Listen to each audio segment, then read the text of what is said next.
turned out to be completely unreliable assholes.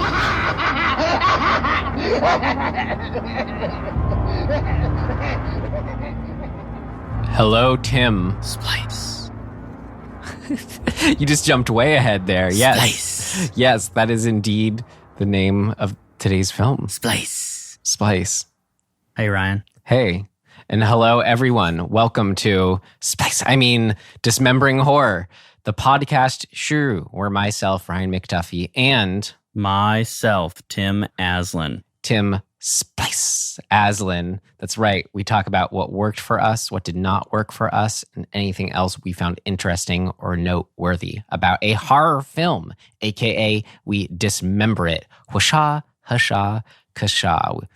And we're on a delving for we're on a what did I keep trying to keep it up with these alliterations. A delving into dearthly, deadly delights. All that good stuff. Try to see things we haven't seen for a while. Anything you request that we talk about, what you want to hear us talk about, all that.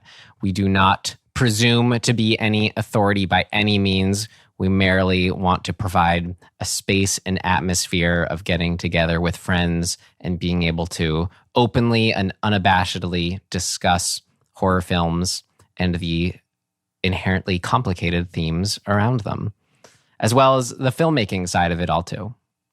Speak for yourself. What I say is the end all be all. It's the law of the land. Yeah. All right. Well, let's see what your law is this week for Rod episode. Stewart was a good artist. Who? Rod Stewart. Rod Stewart? Yeah, I'm just saying. I'm just throwing it out there. Okay. Right. For episode 146, as we already referenced, and Tim said right off the bat, we delved into Splice. We took a splice of Splice from 2009, directed by Vincenzo, Natali, screenplay also by Vincenzo, with help from Antoinette, Terry Bryant, and Doug Tiller. Have you seen Vincenzo's other film, Cube is what he's known for? Yes, I've seen the first Cube. I don't think he did the sequels. Okay. But then yes. I have not seen Cube. It's kind of cool. Okay. Does it make sense it was the same filmmaker? No, I wouldn't say that they feel, maybe just era-wise they feel in the same realm, but no, they're pretty different. Interesting. Okay. Well, this episode was also a request from Brendan Welch, who is our mixer master. If you're hearing this, Brendan, thank you for the submission. If you're hearing this. Right. And when you are. And to other listeners, let it be an example. We'd love to take your submission, where you can find us most easily on our Instagram. We have an email we check every couple weeks too. Great. Well, with that, anything else, Tim, or you want to watch the trailer and get into it? Anything else? Anything else? Nope. I always appreciate you take my questions seriously and consider it. Yeah. Well, just trying to be genuine here. All right. Well, with that, let's watch a genuine trailer from 2009 for Splice. Here he comes. Careful. All clear. That's it. Heart rate stable.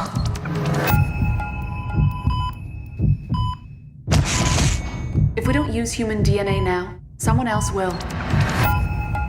Regulators and politicians, they tear us to pieces. Millions of people are suffering and dying. What are the moral considerations of that?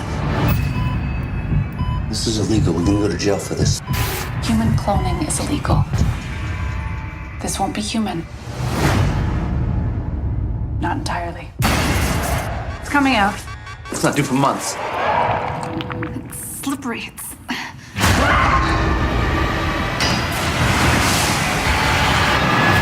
What was that? A mistake.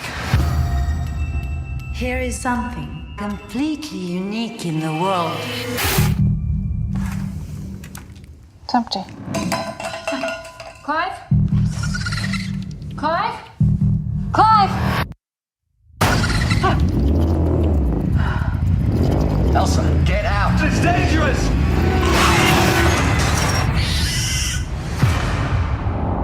It's growing fast. So just for clarification, I have seen this.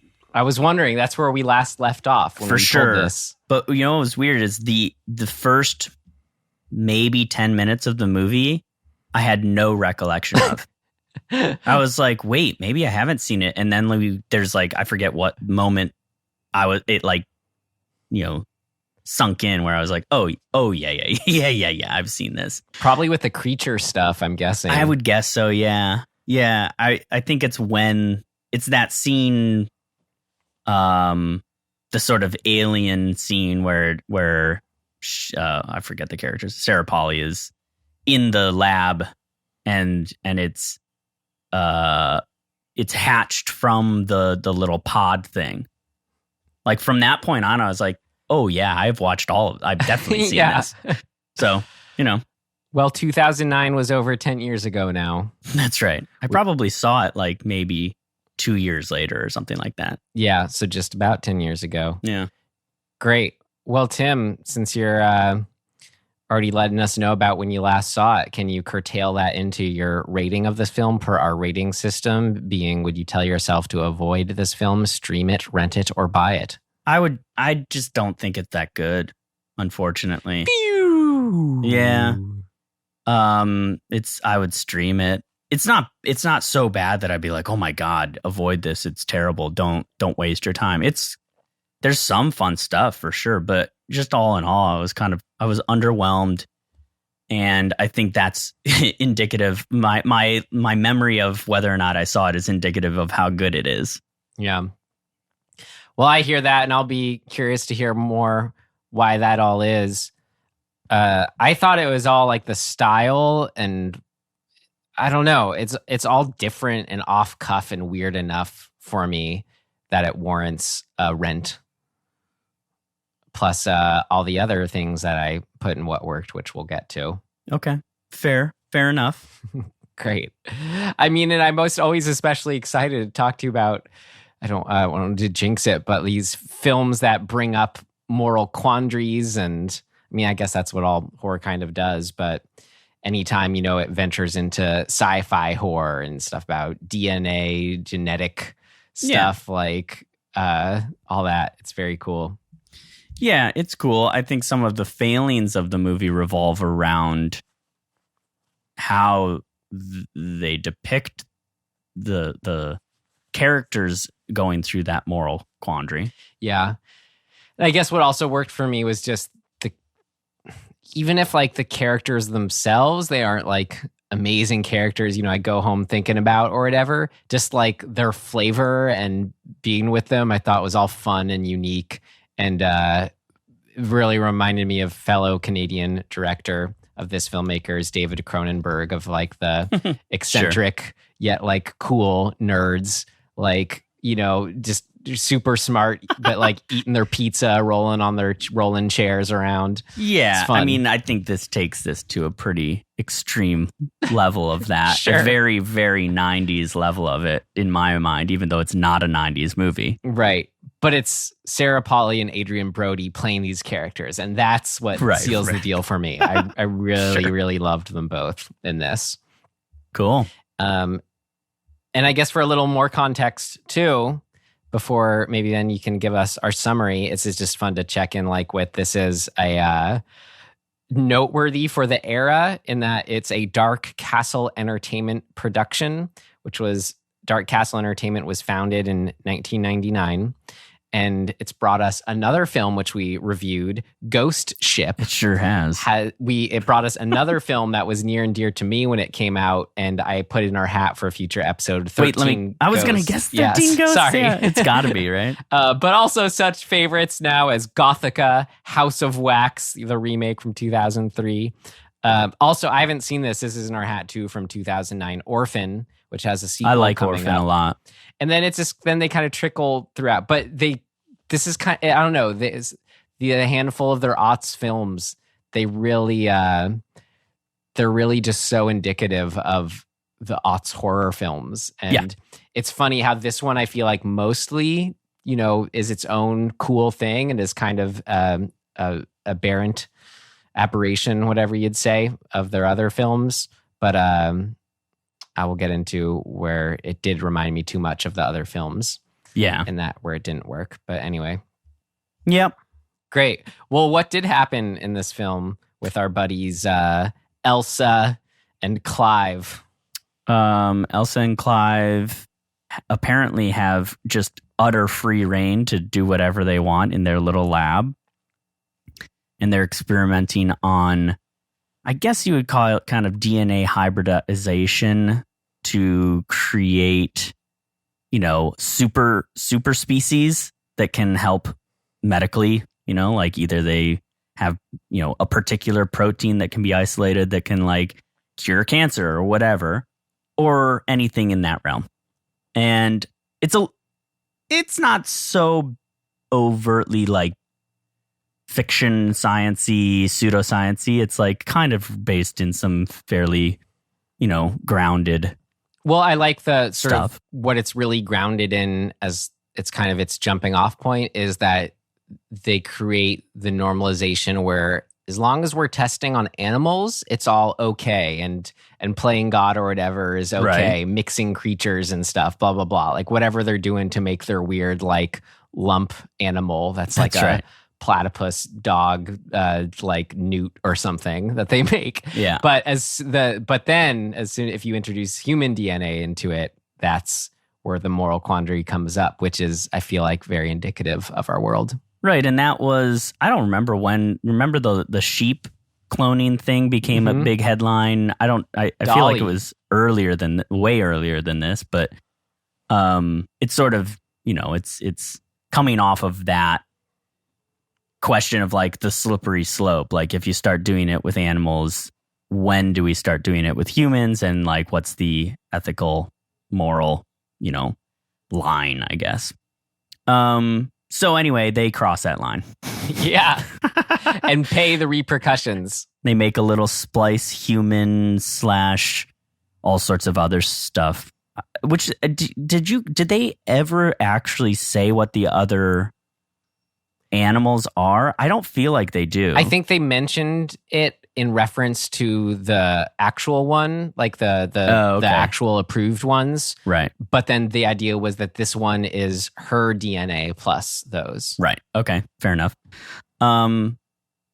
It seems like we could just look at it at the being that's created and say it's got some scorpion aspects, it's got some lizard or reptile aspects, it has bird aspects later. Bat maybe, yeah. Fish.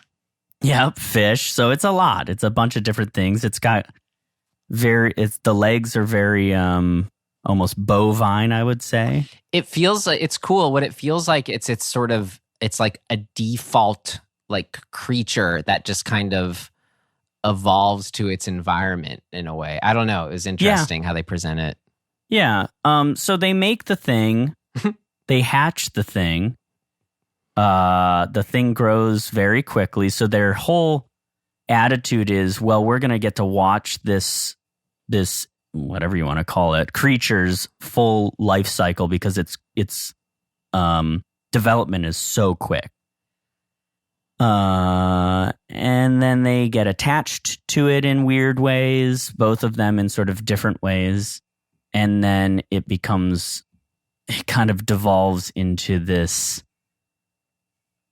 throuple kind of thing. How else can you say? It's a real family drama for the ages. Yeah. It becomes a weird parent-child incestuous thing. And the threat is always there because the Splice being, what's her name?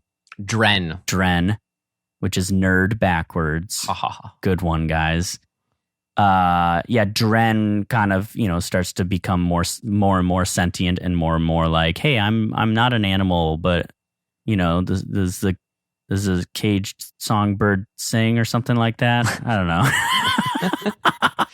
I feel like we'll get into what happens to it when we talk about what worked. So yeah, But it's, you know, it's a cool, it's you know, it's got classic structural storytelling stuff, Island of Dr. Moreau, you know, realm stuff. Great setup for sci-fi, you know, quandary. Yeah, absolutely.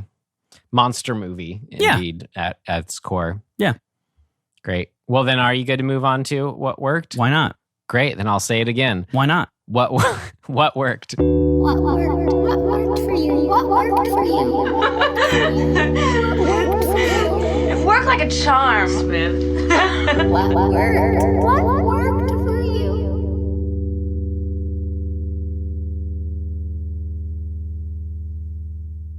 Well, I already said up front to get out of the way. It's overall, it has a unique feel and tone. The look of it, the mood, all that good stuff. And that's when something will usually elevate to a rent it for me.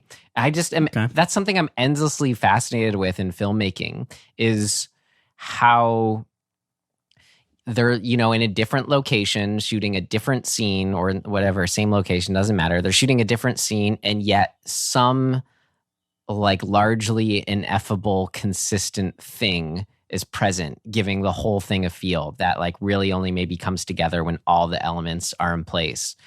And this one delivers its very own flavor of that. I wish I'd seen more of the filmmaker's other works, or any of his other works, so I could kind of assign that to him, I guess. But for now, it just feels like its own cool blend of, it's easy to compare to Cronenberg, but it's got its own weird kind of like horror comedy sensibility to it, or dark sensibility to it. I don't know. I like it. Yeah. I'm not sure how to identify exactly what the like filmmaking style is, but it does have a style. Yeah.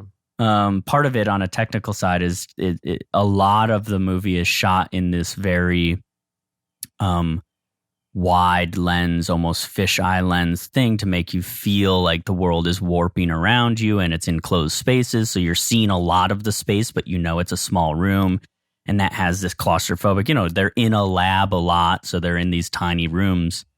But the lens is so wide that you're getting, it's a distorted version of that. And then their faces, you know, get distorted, and, you know, as things get more intense and heightened.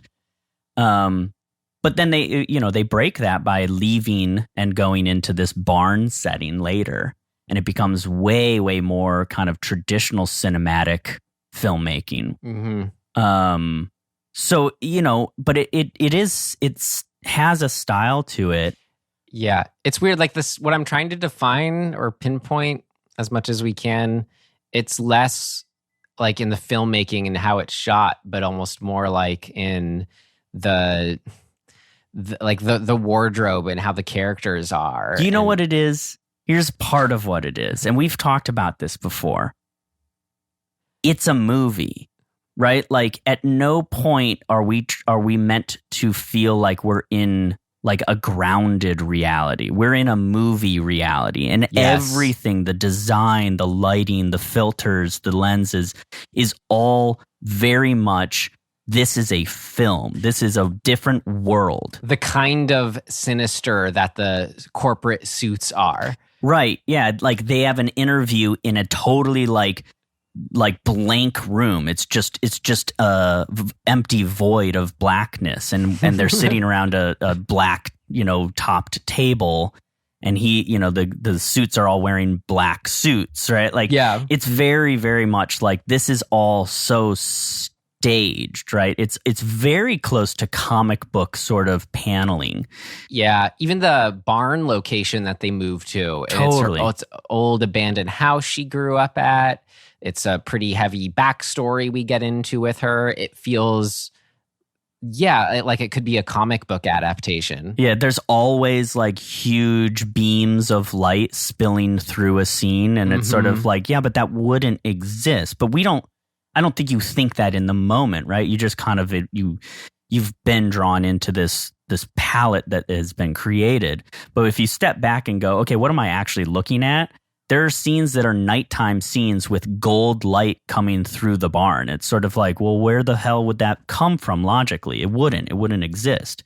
But cool. It does, yeah. and it looks cool, and it looks sort of this otherworldly cinematic thing. So cool. Like, it does feel very much like, though, it is of those aught movies where it's like they're kind of eschewing this idea of grounded reality, which was really up and coming in that era, right? Like, that was the transition post 9/11 of like, no, let's do dark and gritty grounded reality.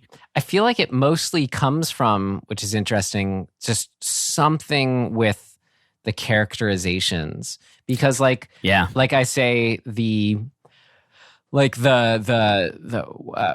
what would you call it? The mini pool? Like what is that? That's in the barn where that Dren... The trough, I guess? Yeah. I don't know. Like that in itself, it's something in reality, right? Correct. And like the idea of the monster going in there and swimming around in it, and that visual could be in a film that somehow takes place in our reality despite the monster stuff. But I guess why I mentioned like that's an example of something that at the same time it just feels like it's adding up to its own world with how it's presented, right, even though it could be in reality. So yeah, it's right on the edge of the cartoon version of a thing, right? Yeah. It typically, I think nowadays, and this isn't true for everything, but there seems to be post 9/11, there's more of this emphasis on like the difference between, say, well, let's use something that's inherently over the top, right? So you take a comic book movie. The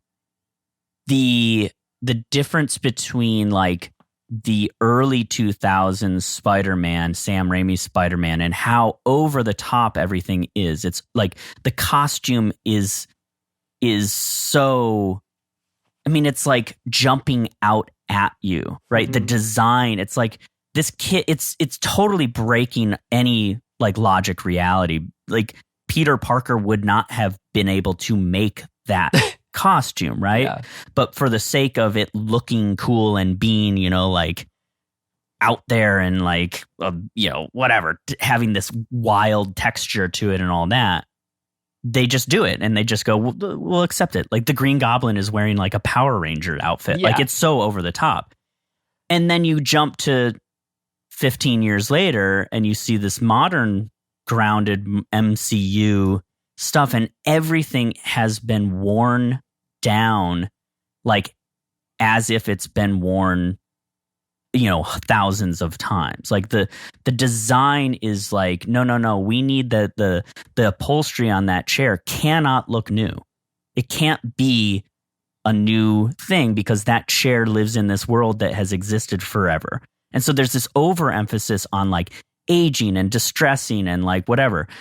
Early aught stuff they're like, here's a crisp new shirt, like plaid. It's not just like a subdued, like muted plaid. It's like the loudest plaid you could possibly find. Right. It's fine because it's speaking to the characters and sort of this over the top notion of who they are.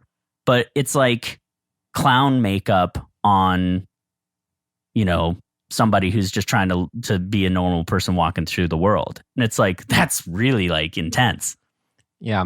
But it just is. That's just, it's the nature of that style of filmmaking or that attitude. Point taken. And I'll defer to you on the Spider-Man movie, I haven't seen the new Spider-Mans, but it's funny, like, cause I don't have that association as a whole. This is another discussion, but with the Marvel movies where like, I think they're their own surreality because of this like whitewashed, like they're like a whitewashed version of reality that just, I don't know.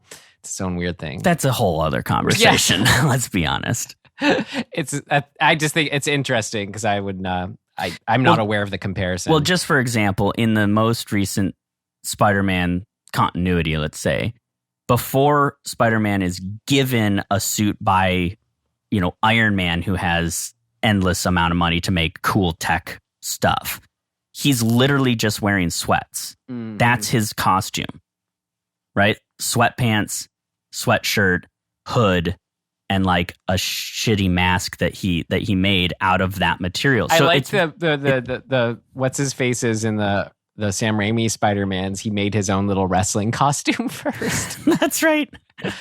Well, on this film, what worked, and I can tie it to what we're talking about: world building, its own unique reality. Having it start off under this guise of like, and this is a very Cronenberg thing too, of like a fictional, yet maybe we could just buy it company and company name. Right. That does a lot, I think, already for just sort of setting us up in its own movie world. Yeah, we just go, okay. Yeah, I like Got it. And again, that comic book comparison too, but I like that, and that's fun. And it was fun falling into this world. I enjoyed it. Yeah, I mean, my issues with what we're describing and sort of the over the topness aside, like that's a whole other. Like I don't like it, so we'll talk about it later. But like the basic concept of messing around with gene sequencing or the sort of science realm of it's mad scientist stuff, right? Frankenstein, it's all of that.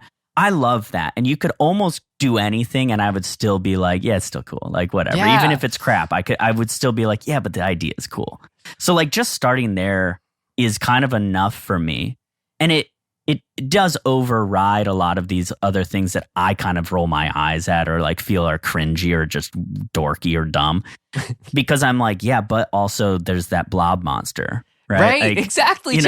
Or like this, when the in utero, what is that called? It's got like a Brittany or something like that is the name. Veronica, Brittany. It's the uterus, the like fake uterus. Fred thing. and Ginger are the names of Right. the two. No, but when they inseminate the splice thing, it's in like a fake uterus. Not fake, but I can't think of words right now, but a faux uterus. And getting your arm stuck in there. Like, you know what I mean? Like that whole sequence of something's wrong. It's growing too fast. Like we have to like break open the machine to like get your hand out of there. Like all of that kind of stuff. That to me is like bread and butter.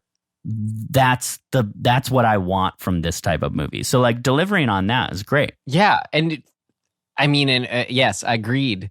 And the designs themselves just are so weird and unique too. Yeah. I love it for that. God, it's weird little like flea, mole, rat, human face. Like, I don't know how to describe, you know what I mean? Yep. But then what's great, what comes with all that you're saying, which I love too, is then these moral implications, which Adrien, Brody, what's this, Clive, says, like when she's running gun about it and he says, well, yeah, no, but what about, I'm saying the moral implications or the questions, and she comes right back at him. You mean the moral implications of this could save thousands of people's lives? So it has that, it just, I don't know, it actually worked for me. Sometimes that isn't on the level of nuance where I'm like, I don't know, those two opposing points, it feels like you need a little more in the conversation. But this one I felt was really strong, where it did feel like it was just kind of stumping me in the good way of you felt both of their arguments. Yeah. Yes, there were. So yeah, the arguments themselves are sound. Okay. and then there's the sort of a caveat to that I think is a big part of my what didn't work stuff. But and that, like, thank God the arguments are sound, because otherwise it would just fall apart, right? Like you can't argue bad points. Yeah. I mean, you can, but it won't do well. And like other movies in this formula, I think it did a good job of once the cat's out of the bag, it like, it's kind of like too late, how it ramps up. Like, when we get it where he explains to his brother who discovers it? Right. Like we're almost yelling as if like, Yeah, but if you were there, you'd get like Adrien Brody, he was trying to stop it from happening. Right, but then right. this happened, but then this happened, but then this happened.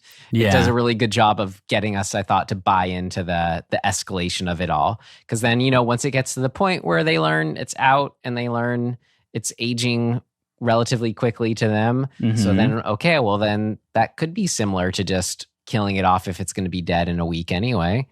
Right. Yeah.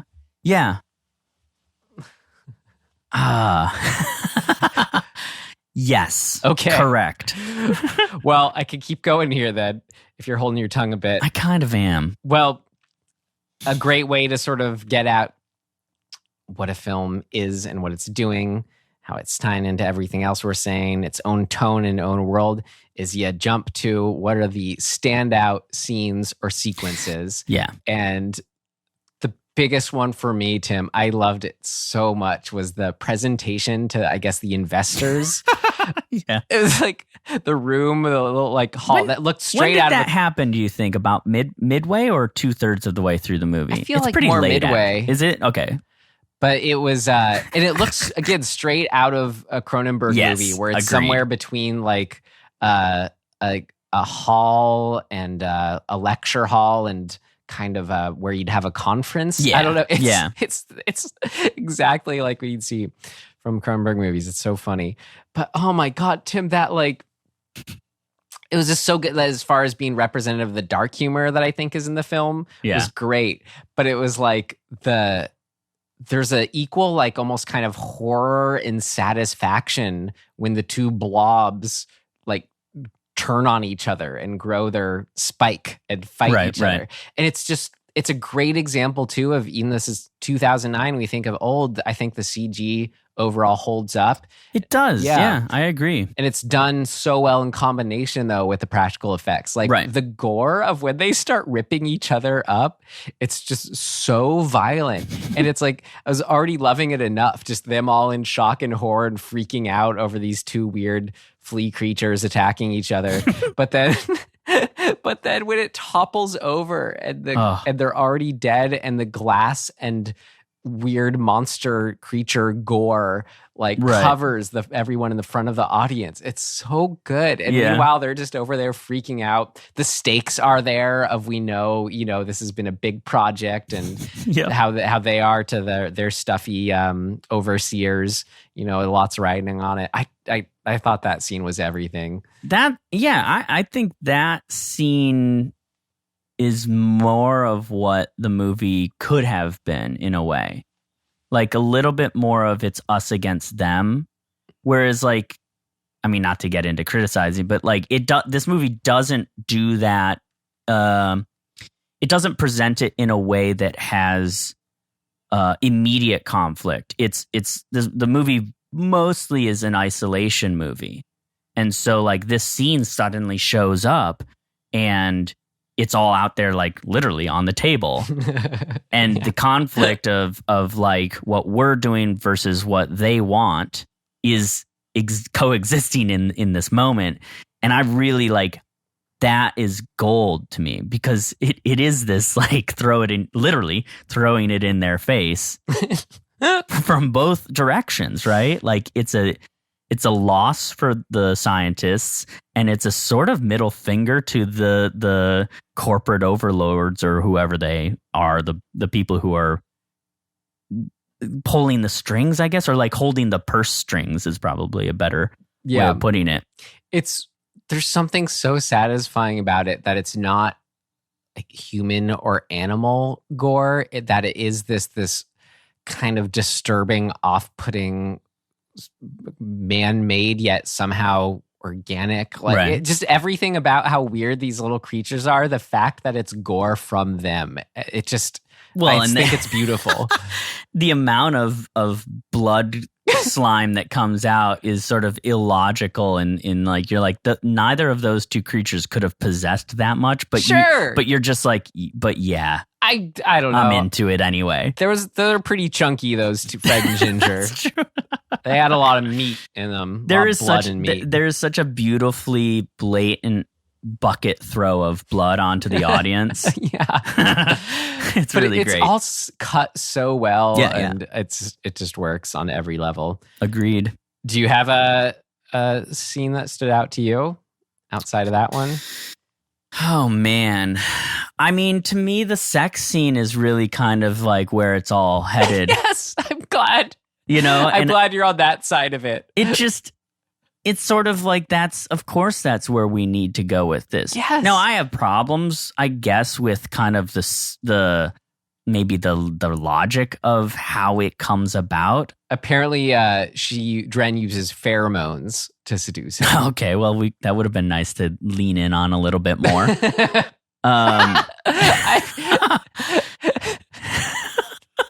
It's so good. Like, instead of us just being like, I guess he's just into it. half of the reviews for this movie on Letterboxd are just men will literally have sex with anything. Yeah. Adrien Brody, it's so perfect. I don't know. I love it. But you're right. It's the natural conclusion when you're talking about crossbreeding and senses of like parentship and changing relationships and evolving as you go. It's pretty darn loaded. That's right, because the whole thing is predicated on this idea of, let me see if I can articulate this well. Probably not. When you start to play God, you are deconstructing the agreed upon boundaries that we have established as humans. And so the logical de-evolution, I guess, of that, like if you carry on with that, the logical dark path direction that you're going to go in is toward like debauchery or toward, some sort of less, not moral, but less sort of, what am I trying to say? Like a less evolved consciousness of what we think of as humanity and a world of rules and limits. Right. It's that we've talked about this in very sort of passing terms before, but there's sort of like, and I'm sure there's, a person who should be credited with this spectrum, but at the top of the sort of human spectrum of consciousness, there's like altruism, right? Like pure altruism. And at the bottom, there's this sort of like underbelly shadow self, and it's all kind of just based in like the id, like just get off, just get what you want. And that's kind of what we're doing, right? Like once you start to break down the goal, which was altruism, help everybody, your only other option is to fall into the shadow self stuff, right? Because you've broken it. You've chosen the wrong path. And so I think this movie is all of it. That's what the movie is, right? It's a constant battle of, should we fall into our like, darker depths of desire and like, whatever idness, or should we do a thing to help the world? So what are the quandaries that it brings up with Adrien Brody having sex with a I mean, what do we even call it? It brings up he starts off having like a studied connection to it, like it is this thing, right? Like give it a number. Then that evolves into a more fatherly relationship. Within that, of course, you could say, is he cheating on Elsa? But even though it's not human, right? It's not human. And it's also blurred because it's her DNA. Is there the idea of consent almost goes out the window, because it's like, usually say it's an animal, but it's also not. It's clearly smart and it's a human sentient and, being. And can speak right. English and understands language. It's fully human in that sense, and is the one who seduces him. Right. Is he a victim or not in this? He probably is ultimately the primary victim of this story, because he's the one kind of constantly saying, this is a bad idea.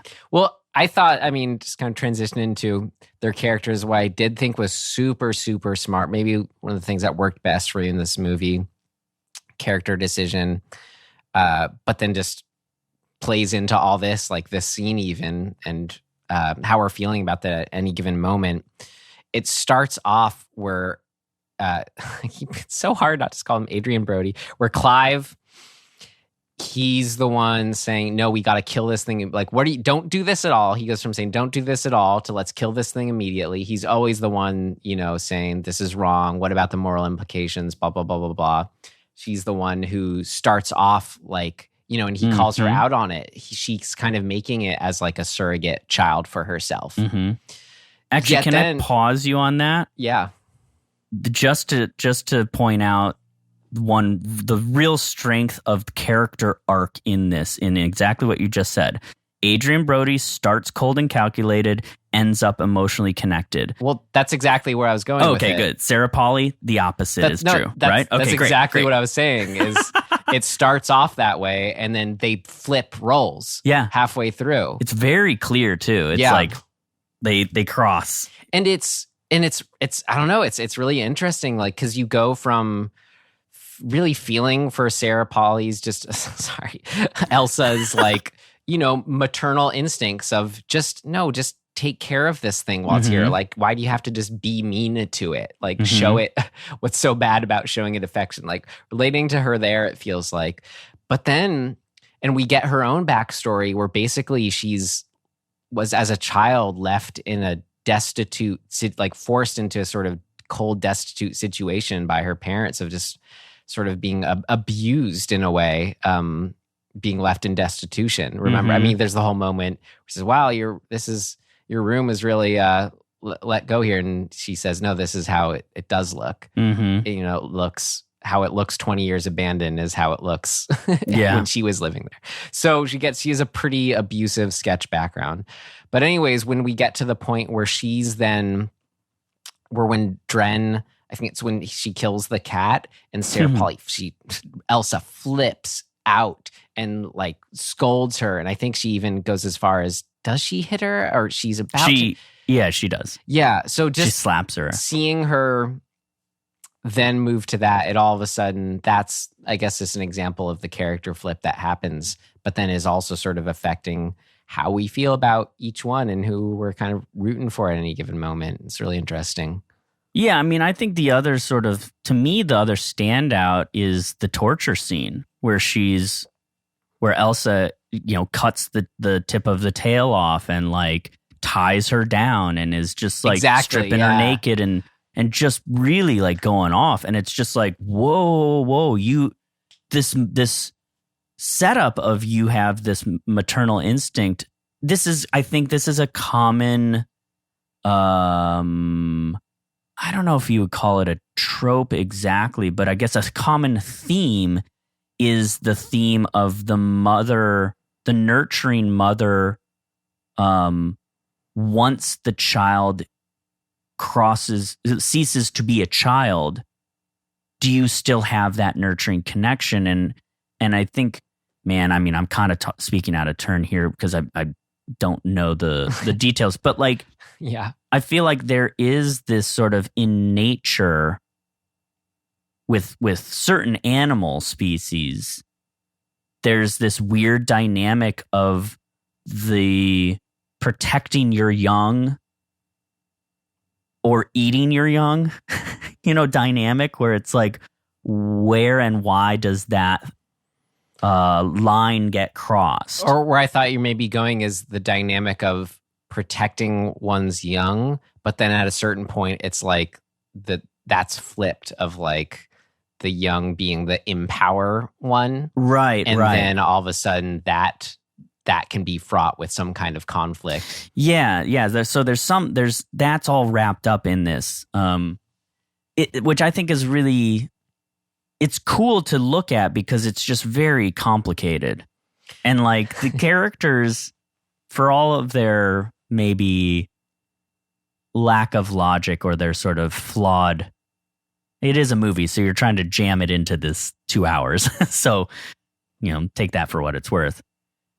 But the context of what's going on is certainly still really interesting to watch them go through these really, really like gray area battles within themselves, externally and internally. Yeah. So yeah, I mean, I think it's again, the strength of this movie to me is the concepts and the setup of those concepts and seeing how the characters have to deal with it. Yeah, I mean, and that was enough to keep me engaged largely. Yeah, mostly just with for me. Those characters. Yeah, as you said, dealing with all this. From another thing I liked was that scene where he drowns her because he's trying to kill her, but then she evolves gills when, as he's doing it. So then that question comes up where she asks him, "Oh, you knew that was going to happen, right?" And right. He's so obviously like, "Oh yeah, of course." But the movie does just a good enough job of making us also wonder if he thought that might happen. To me, I was like, they don't sell like wholesale that he was trying to kill her. To me, I don't know. I thought that was pretty clear. There's a glimmer for me of, maybe it's because I saw it before, but in the moment there was this glimmer to me that he was sort of like, I think this will kill her, but I think maybe I'm trying, maybe something else will happen. I don't know.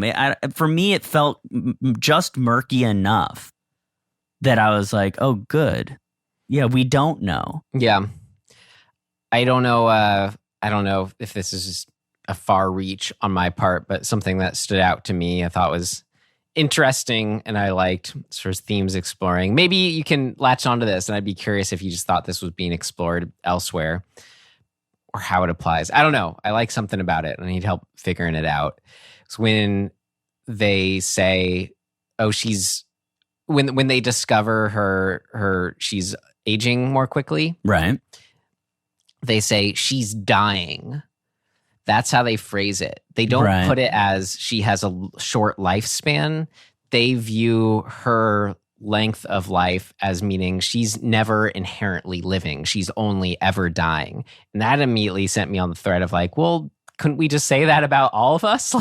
And just, depending on how an animal, how long its lifespan is, like one's living and one's dying. That doesn't seem like we're all dying compared to tortoises or whatever. Well, I think what it does is it establishes this very clinical view that they're starting from, where they've been doing these experiments over and over and over again with failed results so much that in their minds that's their normal, that's their baseline. The experiment leads to the death of the item that they're trying to accomplish or whatever. And so it makes sense that they would start from that framework of like, oh, it's dying already, like it always does.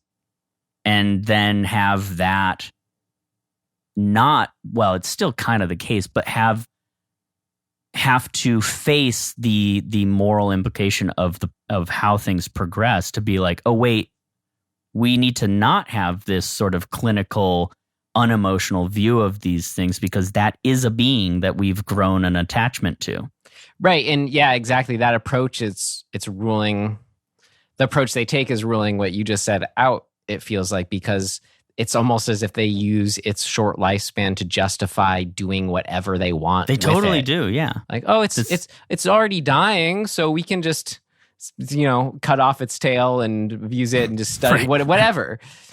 Yeah, I mean, it really, to me, the big broad sort of commentary, I guess, is just like, is it okay to experiment on other like living creatures? Right? Like when you take out the what would you call it? Like the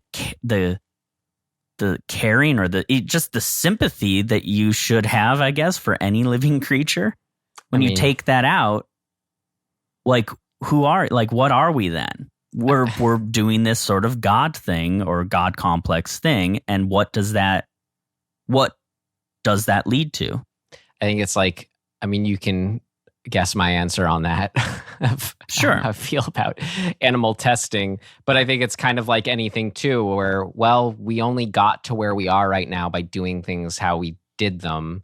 So it's all about how hard of a stance do we take in trying to build another world. Like where do we land on the moral spectrum of like what's worthwhile? I mean, and that's what I sort of started up with bringing up is it's okay if it's only animal DNA you're effing with. They're deciding that. Yeah, exactly. I think a lot of people would argue that that's also messed up. Right, but they don't. That's but then you interesting, can you can continue that thread,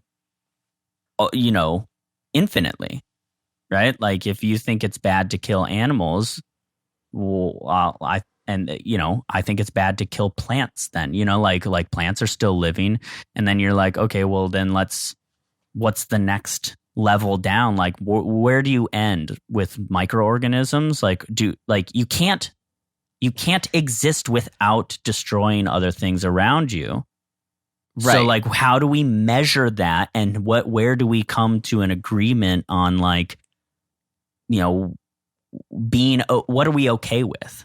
And that's look, I'm not making an opinion. I'm just saying like that's a really big conversation and question to discuss.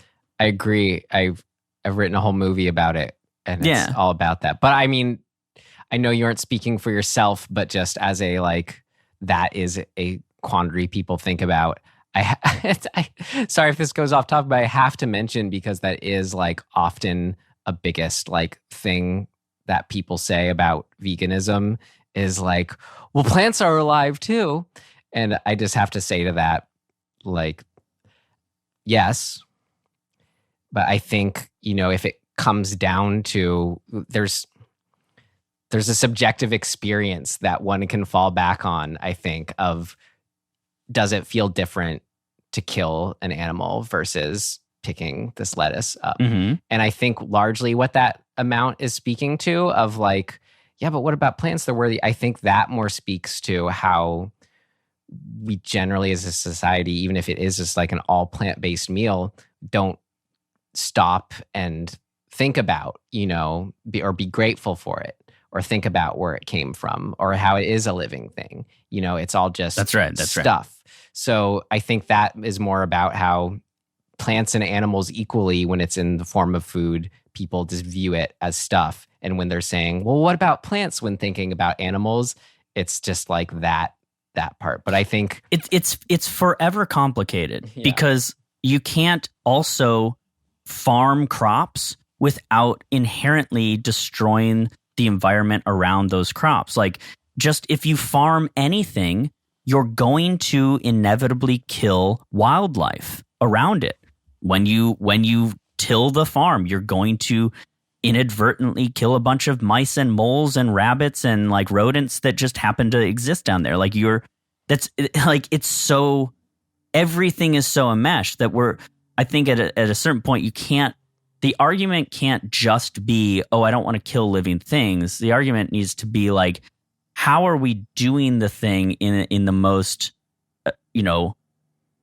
not humane, but in a way that isn't, like you're saying, just disregarding everything. I think the phrase you're looking for that vegans actually use is saying the goal is to minimize suffering. Sure. Yeah. It's not a black and white thing. And acknowledging that you can't bring it to zero. You just can't. That's not possible. Like, if you walk down a path, you're going to step on things unknowingly, and that will have destroyed the things. But like what are they called? The little stacks of rocks on trails, the like marker stacks that people do. There's this big movement of like, yo, don't do that. Don't move rocks off the trail just because you want to make a little marker or like make a little cool tower. Because there are organisms that's their habitat. Like they live under those rocks. And when you move it, you kill them. So just minimize your impact, yo. Like just try to keep it we're gonna have an impact, no matter what. But don't be an asshole about it. Like, the more you know. Dun, dun, dun, dun. Well, and that is where we're at, where it feels like it's being used as an excuse of, well, I'm going to hurt something anyways. That's right. That's the wrong way of framing that, right? Like, you are going to. So make an effort to minimize it. Don't just be like, well, it doesn't matter anyway. So we got here somehow from Splice. From her saying from them deciding that it's short lifespan. Yeah, because they're starting with kind of the shittier version of this attitude of like, well, this is just what we do, and like, you know, everything's disposable because greater good. And it's like, yeah, that's still, you're kind of starting at the wrong place. And the movie forces them to look at that and go through a thing that lands them at the other end, kind of. I think the goal is that it lands them at the other end. I don't know if the movie succeeds at that necessarily, right? But that's the goal. I like that since it's a monster movie and we don't have a lot of deaths, when it got to that one where that one corporate guy who's always on their case gets like picked up by flying Dren and like torn up and thrown into the tree. That was cool. That's right. He got what he deserved. So yeah, I don't know. All in all, I think the design is pretty cool. Oh my God. I mean, yeah, I've been saying that all along. Absolutely. Right? The finale, I think, is pretty okay. It's not like, I didn't think it was like a home run, but like using this conceit that given a certain environment, this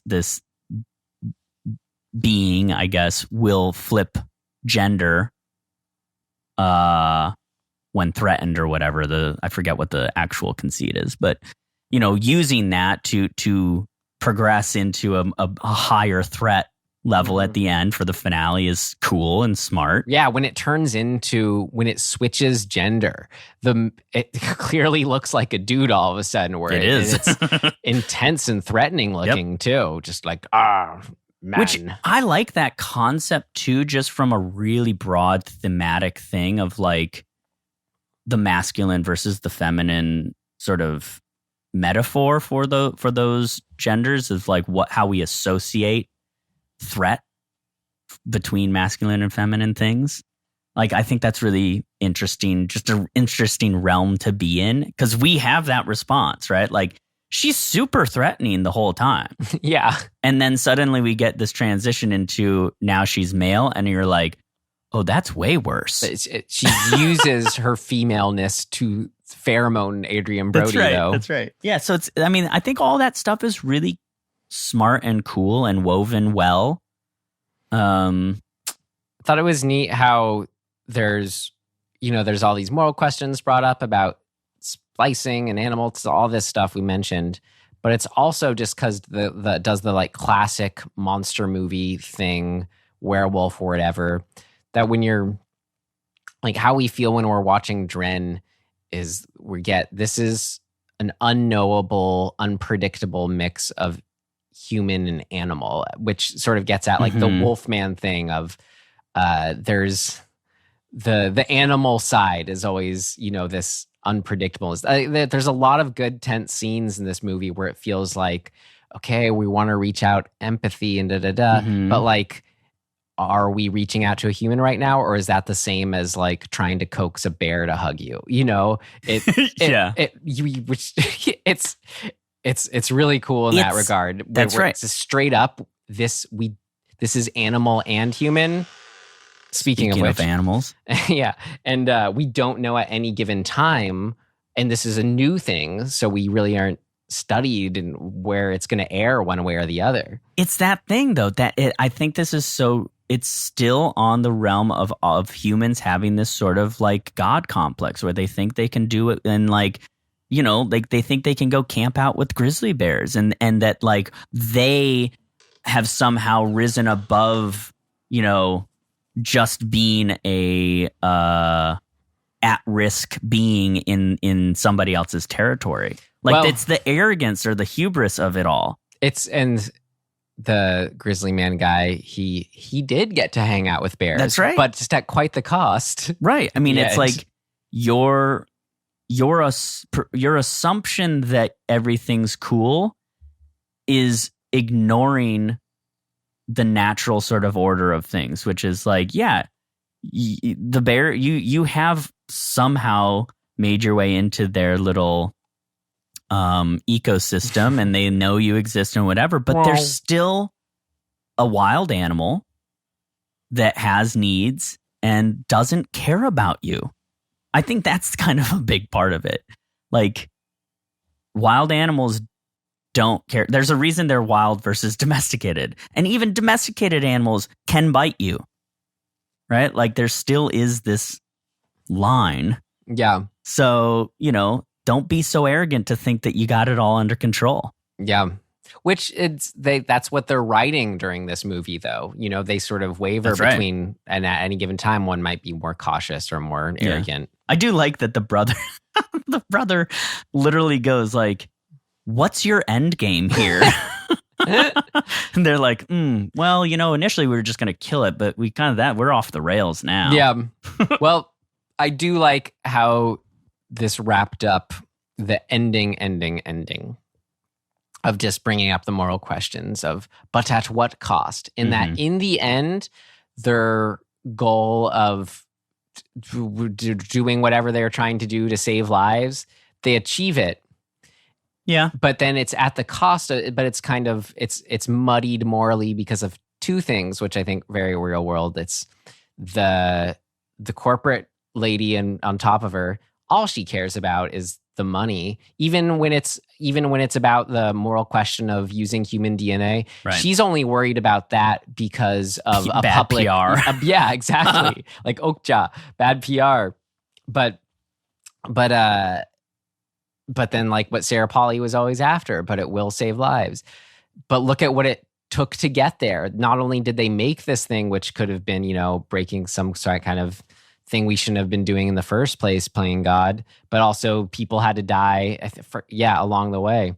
So yeah, progress always has a cost, I guess, is the lesson. But isn't that like what, Marvel bad guys in movies, they always say, progress always comes, or a James Bond villain, it feels like that's always. Yeah, of late, the modern versions of these villains have very much leaned into that thing. Yeah, progress always comes at a cost. Yeah. Can't break, gotta break a few eggs to make an omelet. Well, to use the comic book analogy, that's what makes good heroes interesting, is that they have a line that they won't cross, and then they're forced to go up against that line and figure out an even better solution while not crossing the line. Like Batman having to reveal his identity. Or Batman, I mean, this isn't true for the movies, but in the comic books, what makes Batman so interesting and have longevity is that his moral code is that he does not kill people. He will not cross that line. And so all of his villains basically are just constantly being like putting him in a situation where not the easiest, but the most logical way to end the conflict is to have to kill somebody to get to the bad guy.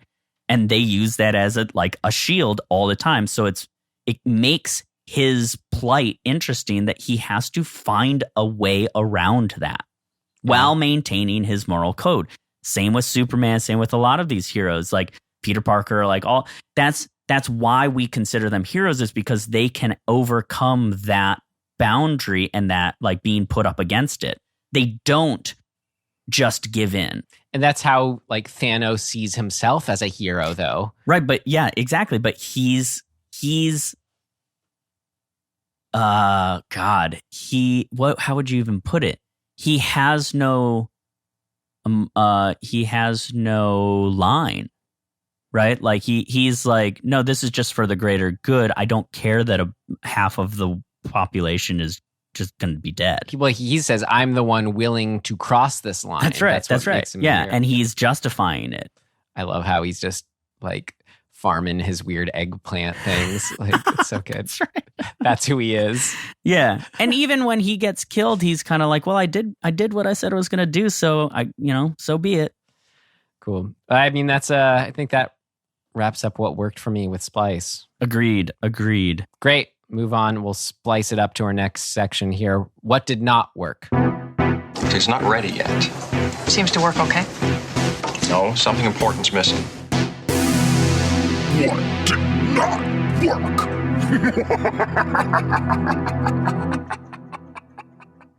So what wasn't working for me, since this is what did not work, was really all some stuff in the back end, Tim.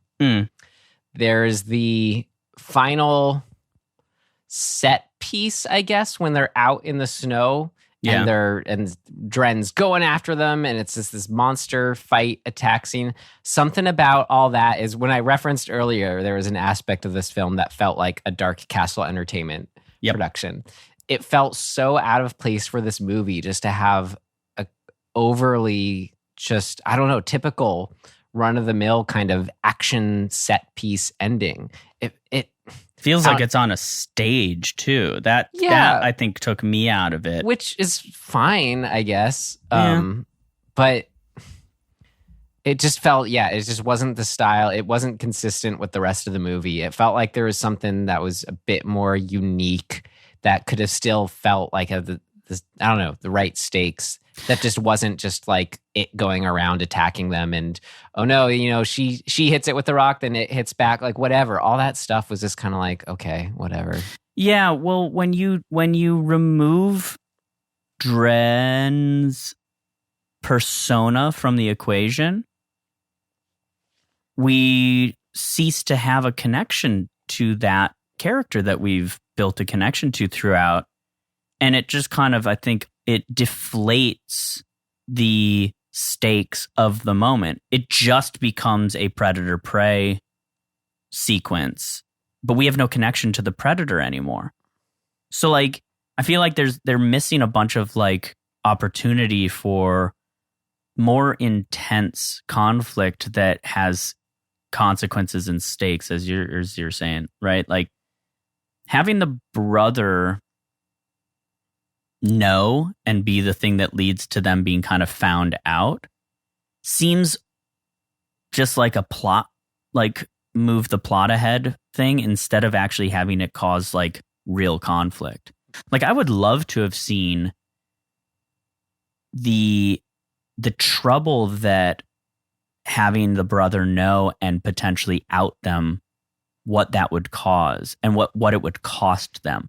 Like, I think Adrien Brody's character needed to have to be in a moment of like, I have to actually play God in this moment to preserve what we want to preserve and kill my brother to stop him from outing us. Like, it matters that much. Like, I don't know if I like that, but I get what you're saying. I'm just saying as an example, like more stuff, like more internal problem stuff rather than just, oh, monsters on the loose. I mean, I don't know what it is, but for me, it's just about throwing in one more what if, or as I always say, a potent possibility to pursue. What is the thing that they just could have, asked a certain what if and just brought the conflict to another level of what's something that could only be done with this creature in this movie versus just, them fighting each other by hitting each other. Here's one. What if Adrien Brody had gotten her pregnant, and then didn't that happen? I was assumed that was the case. No, because it gets interrupted. Right. So, but I think you could go down that path where, like, maybe you think, or everybody thinks that didn't happen, but then we find out that somehow it did. We didn't even talk about. I mean, this is. I guess, we should mention, though, maybe this is what we're getting at. Dren does rape Sarah Polley's character, Elsa. And that leads us into the ending where she's pregnant. So that does happen, and it's crazy and intense. Yeah. But it's not almost thrown away, though. Yeah, exactly. That's the problem with it. Yeah. There needs to be more stakes. Like, what is Adrien Brody's reaction to that? Clive. What's Clive's reaction to that moment? I don't even remember. Yeah. He's just sort of, he kills Dren in that moment, right? He stabs it. But that was there, and that's not enough. It does. It's horrific and makes sense for this movie to go there, I think. But it did feel weirdly at the same time like mired or buried by the sort of just general fight that happened outside of it, the chase scene. Yeah, it just does. It just feels. Anyway, whatever. Nah. That wasn't so. My big thing that didn't work for me is how I know it's a matter of efficiency because it's a movie. But scene to scene, the change in character attitude is just too fast. It's too like, last scene I had this attitude, this scene I've changed my tune completely. And both of them suffer from this, like back and forth. And I guess the problem is, and I'm not sure how you solve it, but like it just doesn't feel organic. It feels like scene to scene they've just changed their minds, and then that's, to me, that undercuts the characters, just, you know, like their believability. It's funny. It just bugged me. I wonder if you know, if that is something I would notice on the second viewing. I wonder if why I didn't notice or care or feel that way this time around was we didn't mention in what worked, but I just thought their performances were so great. I was just being sold from scene to scene, however they were feeling. Yeah, I think that's true. It just, I wish I could come up with a specific example where I'm like, in this scene, they're saying this, and then the next scene, they say the opposite. But it felt like, and maybe that's not entirely true that it's scene to scene, but that was the feeling I got like halfway through the movie, where I was just like, guys, like, when Elsa, when she flips from being like nurturing mom to like, no, I'm just going to torture this thing. It just was so abrupt to me. I know that there's stuff that leads up to it, but I just was like, it doesn't ring true to me. So basically, while we were commending, and you were agreeing, commending the character switch, that there's sort of roles that they switched along the way, that didn't totally feel like it was handled well. Yeah, the bones of doing that felt right. The nuance of how we get there felt lacking, and I just was like, ugh. Yeah, I could see that. The only other thing I had was the last line that just in what worked, I went on with what did work about the ending for me, about bringing up those questions, and it didn't even mention then how she's pregnant on top of all that too. But she says, when the CEO woman, whoever that is, she says, are you sure you want to do this? You could just put an end to it and walk away. And she goes, well, what's the worst that could happen, in terms of her pregnancy? And it's the pregnancy. She's pregnant with male Dren's spawn. It's nothing wrong with, I guess, like the line. I don't know. It just was one of those lines where it felt like it had to have some kind of like satisfying, yes, like it all clicked in. And it's a line that it was sort of a little thing between her and Clive throughout the film, where they'd sort of say it to each other, at any given point. Well, what's the worst that could happen? So it was supposed to be kind of just like cutesy and all click together at the end, but it just fell flat for me. I don't know. It didn't feel good. That's all. It's too snarky. It's too sort of cynical. It's like, come on. Yeah, I don't know. Just what do you think? It just didn't. That being inside of you is probably just going to eat its way out. Like that's the worst that'll happen. I mean, I don't know, like literal context aside of what the line means, just something about the delivery and it's being used at all. It just didn't click. I don't know. I think it kind of speaks to like what doesn't land for me about the characters' attitudes is that I just am like, I don't believe you. I think this happens a lot with Del Toro and some of the other Well, he's produced this. That's what I mean. Yeah. And so there's a connection here, even with what's our friend who did 47 meters down? Do you remember that Johannes. guy? Yeah, Johannes. There is, I think, a slight lost in translation when. Wait, because he's Canadian. No, I just mean that like the way that some of the there are people who I think don't write dialogue or character dialogue in a way that feels, I don't know, that it just, I don't buy it. I think that's my problem. Well, it's weird because we established something that worked and was cool with this movie is that it exists in a movie world. And a lot of the times lines like this, they should be able to work in this world, but somehow the world that they did create, it wasn't one that allowed this. I think that's exactly what I'm getting at. There are certain filmmakers, and a lot of it is in the genre realm, that I feel like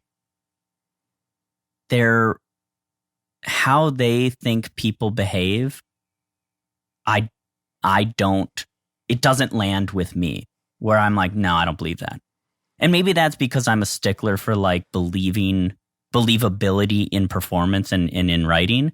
Like, because I really firmly believe that the specific words in the script, although they matter to the broader, whatever you're trying to accomplish, in performance, the line is never what matters. Yeah. It's what the actor is able to imbue that line with. And that's partially the actor's job, but it's also the director's job to make sure it's landing. Felt like what she did was good and true to what the movie, the line that is there. But it was just that it felt like it was the kind of thing where it felt like it had to have an impact that it just wasn't having. So it just feels awkward and bad. Yeah. Anyway, that's all. There is, I guess we talked about it already, but the stylistic nature of things is just not, it's not my taste, I guess. So the whole first, and like I said, I think before we started recording, I didn't remember the first 10 minutes of this film. I turned it on and was like, oh damn, maybe I haven't seen this. And then I was like, nope, I have. I just have completely blocked it out of my head because of whatever. I think it's just because it's not my thing. The tropiness of the hip scientist couple. Well, I liked that. I just was like, I don't buy any of this. That was its fun little movie world. I know. I was raised by a scientist though, and I'm sorry, they're they're nerds. Like these were nerds too. They worked for nerds, but they don't. This is so This is a Hollywood writer's idea of a cool nerd. But it's a comic book fantasy of what is fun to see in a movie. Like yes. That's why I enjoyed it. I know, I get it, but I find it's just hard to get behind for me because I'm just kind of like, Like I guess it's just taste. It's just taste. I'd much rather see the Ellen Ripley, version of that, that the first Alien movie version of that kind of thing. It's just, I don't like caricature. But I don't know. For me, it feels like, sorry, but it feels on the level of like all the Marvel movies or something like that, where it's the actors, they compensate, they bring a kind of vitality and I don't know, humanity to these like the movie world characters. See, I would disagree with that. That's what's happening in the current Marvel comic book movie depictions. I think that's very much the case for stuff pre 2010. Like pre 2010 was very like still almost, to me, not taking the world seriously. Mm-hmm. Like Ang Lee's Hulk is just, it's laughable in a lot of ways, or like Blade has they're like comic book, even Sam Raimi's Spider-Man, they're like comic books are fun and funny and for kids. And I think they demean the material in a way by starting there. You can make them fun and funny for kids and still not demean it. I remember being really into that first Spider-Man, and try watching it again. Okay, I will. I've been wanting to. I have it on Blu-ray. I'll let you watch it. All I have right. all three of them, and I'm sorry. I know some people love those movies and they think they're the end all be all. They do not hold up for me at all. There is a scene in the second Spider-Man, Sam Raimi's Spider-Man, which people absolutely adore. There is a scene where Doc Ock robs a bank and Peter Parker and Aunt May are trying to get a loan at the same time. Doc Ock breaks open a safe that's in the room. Like the vault for the bank is in the same room as it's just a big room. Uh-huh. And he pulls out bags of coins that have dollar signs on them. I'm sorry, but that's a cartoon version of reality. And I get it. We're Spider-Man, but like bags of coins with dollar signs on them. That's never existed in real life. You know what I mean? Like it's just too, and we're supposed to, I just can't. And then he throws them at Spider-Man and Spider-Man catches them and like webs them back at him and says, keep the change. I'm like, I'm out of here, man. It's too dorky. Well, I like how much we are able to talk about the Marvel movies for our Splice episode. Don't get me started or else I'll never stop. Right. So anyway, it is, point being, it's a taste thing. When you tip too much into cartoon character in a live action movie, I'm always going to just kind of not be into it. Got it. Well, anything else, or should we move on? I guess not. I mean, I could kind of dig in some more about some of the points we've made. In particular, the setting stuff just never felt right to me, but I don't think it's really worth like going deep into. All right, then. Yeah. Okay, well, then with that, we'll move on to our next section, Things of Note. Things of Note!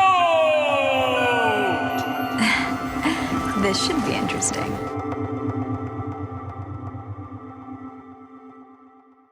I just got to mention something I forgot to mention for what worked, Tim. Okay. And file this specifically under scenes I wished I could have watched in the same room as you. This was one of my favorite scenes I failed to mention. You know what it is? Do you want to say it? Do I know what it is? No, I don't. It's which when scene? he dances with Dren. Oh, God.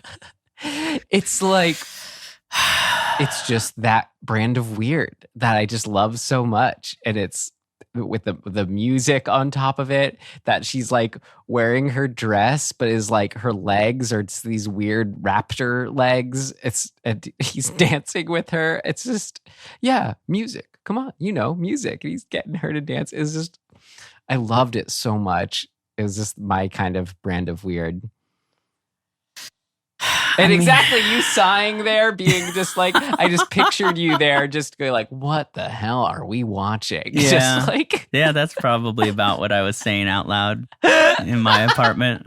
I just, I got to be honest. I had a hard time staying awake in this movie, actually, when I watched it. There were times when I started to really like struggle to like stay focused and not just close my eyes and go to sleep. Maybe this is what you were going to say with the locations, but I could see if one was tired, once they get to the barn, it all just kind of melds into like a weird, you just start to fall asleep land. Yeah.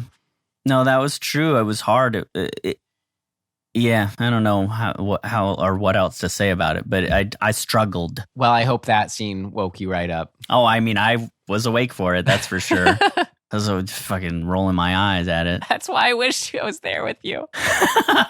It's so funny, though. It's so weird. It is weird. I'll give it that. That's why I love it. I have a question, and this is very things to note because I don't have an opinion about it. But the decision in the design of Dren to have her wide set eyes, I looked up the actor who played her just because I was like, what does that person look like in real life? Delphine Chanay. Right. And, she looks like a normal person. Her eyes are not wide set in real life. But I kept thinking like, man, that's a pretty ballsy design choice to make because you're going to have to every frame move her eyes digitally. I mean, I think it was a really smart decision to do. Just it's a very clear, immediate way to make something same but different. You know? Okay, so my question is, how often do you think they actually moved the eyes digitally? And how many times do you think they got away with the angle of how it's shot, not having to move it? Because I think there are quite a number of shots where just because of the angle of the camera and her face, where it's not changed. That is an interesting. That would be interesting to look for. I don't know if I care to try to answer that. I just noticed, it's like I didn't notice, and I wasn't thinking. I didn't to look notice for during the movie. I noticed afterward when I was looking at pictures from the movie of her, and I was like, "Oh, look! Like I think that they didn't have to digitally widen her eyes in this shot because of the angle." Yeah, it's interesting just imagining. And I was like, what an odd and interesting, like not dilemma, but just thing to have to deal with. Right. They had a task at some point that was marking which shots to widen her eyes. Right. And then also, does that mean that in the shooting of the film, were there times when they were like, let's literally put the camera here so that we don't have to spend time in post widening her eyes? Do you think they were on that level of like care, or they just were like, whatever, we have a budget? I'd say the fact that I didn't notice anything wrong means they were aware of it. I don't know. I think they would have to be. Speaking of budget, $30 million, so not huge, but not tiny. There was apparently a bidding war at Sundance for it.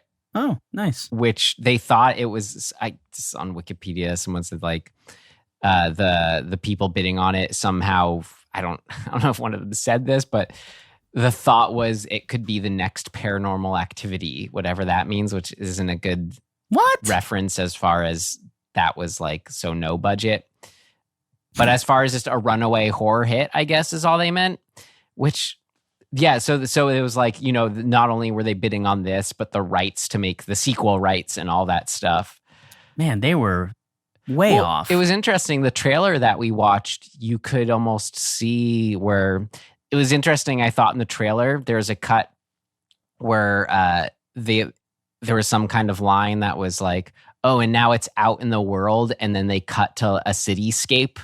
There was this almost like suggestion as if it was this monster loose in the city kind of story that was going to be happening. So I could see sequels having that as potential, but they're definitely... But it's interesting because clearly they watched the movie and then were bidding on it. So it could have just been... Splice 2, Lost in New York. Right. But I don't know. I will give it. I think it is just left of center enough. And that's where I said that's mainly why, or one of the biggest reasons why it's a rent for me. To be like, okay, this could be the mark of it's a monster movie. We got the deaths. It's crazy. But it's just that it's just different enough where you could maybe assign that to there being some sort of breakaway potential hit to it. Man, it's hard for me to imagine being convinced by that argument after seeing this movie. Like if I was in a room at the time and listening to people be like, this is the next big thing. You wonder if it's like one person thinks, okay, well, I know how to market this trailer. And then everyone's like, oh, he's bidding. Oh, I'm going to. It's a sort of like a group. Everyone starts bidding. Isn't that kind of how auctioning works? Yeah, it could be. It's just so funny to me when people get excited in that way, though. If the movie, no amount of marketing is going to make an average movie catch fire. Yeah. It might give you a boost at the initial box office and you'll have a nice first weekend, but if the movie is average, it's gonna fall off. So it's always kind of surprising me when people have convinced themselves that it's something has legs if it really is average. And I think, I'm sorry, this is rude to say, I guess, to the filmmakers, but I do think this movie is average. Like it does not come close to like hold up against great horror films. Oh, I agree with that, but it's again, and its tone, its feel, all that is definitely, as I just said, left of center. It's not this like average Hollywood blockbuster, sure, like whatever, But let's movie. put it up against let's see. What was coming out right about that same time? Was Slither about the same era? Oops. We reviewed that, yeah. Right. I think Slither, if you're gonna say, let's go with a left of center, right of center, whichever. Well, that was just horror film. I feel like that was left center for being good, where this was more. It was 06, so it was before this. This was just more, I think the filmmaker has a sort of unique sensibility that's coming through. I mean, you could say that about James Gunn and Slither too. But. Right. Yeah. I don't know. Good for them for feeling optimistic. Well, I don't think it made its 30 million back. Actually, it says here, what did it make? I just was looking at it. Oh, fell a little short. 27 million it made. There you go. So it lost money. That's too bad. Great. Well, maybe by now it's made it back. Yeah. Well, I didn't really have any other things of note. No, me neither. I mean, you mentioned the Del Toro-ness connection. Yep. That's fun. It makes sense too. Yeah. Yeah. I like that it's cool that it was a co-production. It was partially, it was France and Canada. Yeah. That's fun. But yeah, beyond that, I don't know. I don't have anything. Great.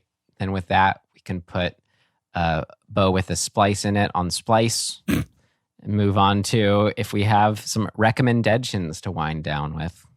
Oh, damn it. What did I just watch that I was like, oh, that was good. I'll recommend it. I'll give you a sec to remember and give my RecommenDEADtion, which is I'd consider a modern, semi-modern, new modern classic, Tim.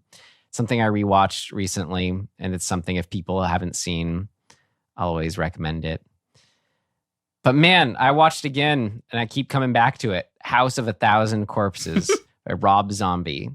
I think it's an amazing film. I think he sort of does to like offbeat 70s, like Texas Chainsaw Massacre 2, I want to say specifically, not the original.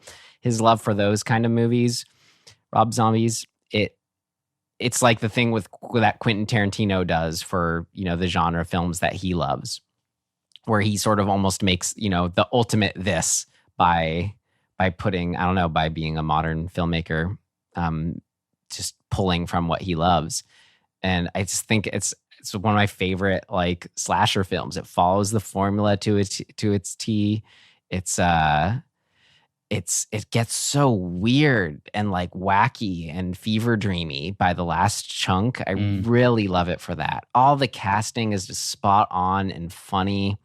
I've only seen Devil's Rejects once, but remembered not being crazy about I it. felt the same way. But this one, I really think it's incredible. So if you don't know, you need a push to revisit it or see it.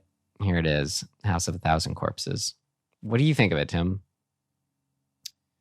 Pretty much the same. I just sort of like how Rob Zombie just has what I would consider an incredibly clear visual style and just vision of what he wants to do. And he goes there too. It feels dangerous and scary. That crane shot. I remember being in the theater watching House of a Thousand Corpses, and the crane shot of what is it?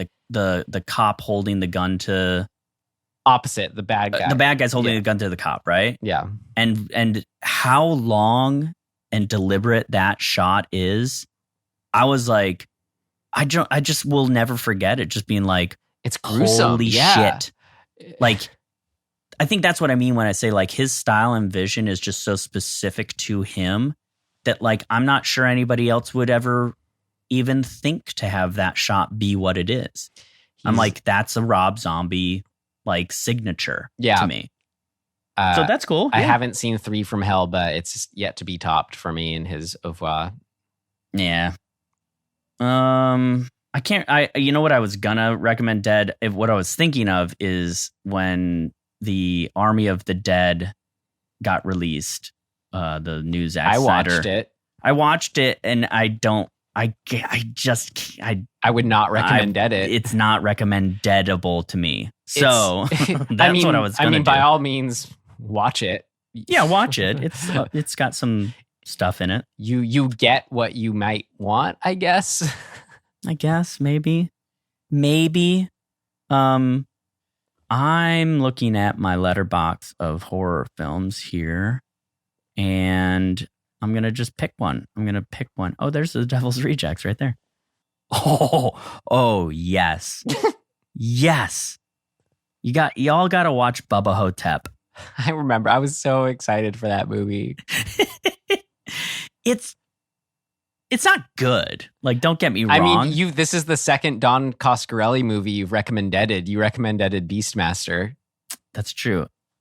For what it is, though, it's just so ridiculous. And how can you not love Bruce Campbell kind of quintessentially doing what he does? Yeah. I need to see it again. I think I watched it when it first came out, kind of being young and expecting and hoping for like an Evil Dead type movie. Yeah, and you can't. It's It's not not that. It's definitely not that. But it is so weird style, just absurdity. They always had a sequel planned where I think it was going to be that character versus Dracula or something like that. Oh God, I feel like I remember hearing about that. Yeah. Do you like Don Coscarelli's Phantasm series? Well, I've only seen. Is Phantasm all him? I think he continues on past the first one. I've only seen the first one. Oh, wait. No, I think I've seen the first two. What do you think of the first one? I watched it fairly recently.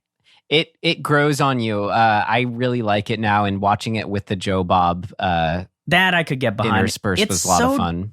It's so cheesy. I think the second one is. That's like the road movie one. The second one is better for sure. I don't know. The first one, it's got a weirdness to it. It's 79 or something like that it's too. Super so it's independent. Yeah. You know what I like about the first Phantasm is that the gate, the archway, the like gates to go into the mansion or to the mortuary or whatever are in Pasadena. They're the gates that lead to like a bunch of the really cool trails. And I've gone there a million times and didn't know that that's the gates that you're essentially walking through, and then turned that movie on. I was like, wait a minute. That's like the trailhead, the Cheney trailhead. Great. More hypotheticals for our horror locations tours. That's right. We want to do. Yeah. I can't say that I think, I don't know. That's an interesting thing. Do I think I like him as a director, or do I just happen to like Pointing out this is the second one. I know by him. it's an interesting thing. Like I wouldn't have made the connection necessarily that it's the same filmmaker. I feel like though there's something to him that has an appeal that kind of grows on you. You know, you appreciate it more. You know what it is, and Phantasm has it too.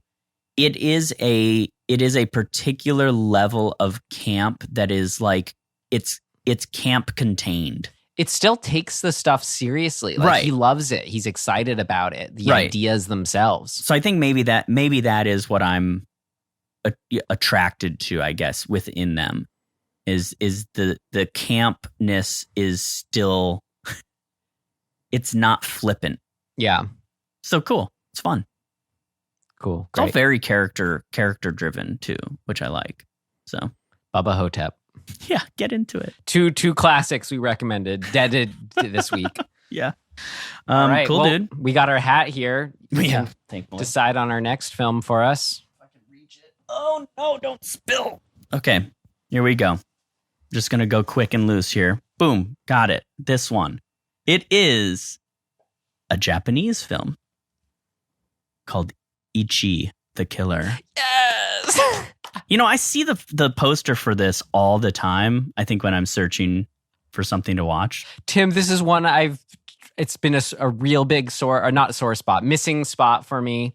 I've been wanting to see it forever so bad, and I'm so excited. I've been putting it off because I know we have it in the hat. It's a Takashi Miike film when I haven't seen. And cool. I'm very, very excited to finally see it. Good pull, Tim. Well, there you go. I did it just for you. Thanks.